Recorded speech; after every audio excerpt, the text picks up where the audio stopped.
நீங்கள் ஏற்கனவே எம்எல்ஏ இருந்திருக்கீங்க, இங்கே மினிஸ்டராக பணியாற்றியிருக்கீங்க.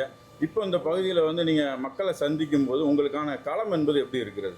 அண்ணன் எடப்பாடியார் புரட்சித் தலைவர் அம்மாவுடைய திட்டங்கள் அனைத்தையுமே கொடுத்தாரு. அம்மா என்னென்ன நலத்திட்டங்கள் கொடுத்தாங்களோ, விலையில்லாத பொருட்கள் கொடுத்தாங்களோ அத்தனையுமே மக்களுக்கு சேர மாதிரி கொண்டு வந்து கொடுத்தாங்க.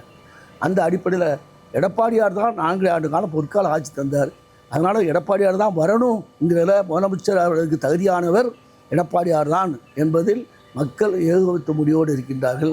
அது மட்டும் இல்லாமல் பார்த்திங்கன்னா மத்திய அரசோடு இணக்கமானதாக தான் மத்திய அரசுடைய திட்டங்கள்லாம் நமக்கு கிடைக்கும். அந்த அடிப்படையில் நம்முடைய பாரதத்தை ஒரு வல்லரசாக ஆக்கி கொண்டு இருக்கின்ற மரியாதைக்குரிய ஐயா மோடி ஐயா அவர்களும் இணைஞ்சிருக்காங்க.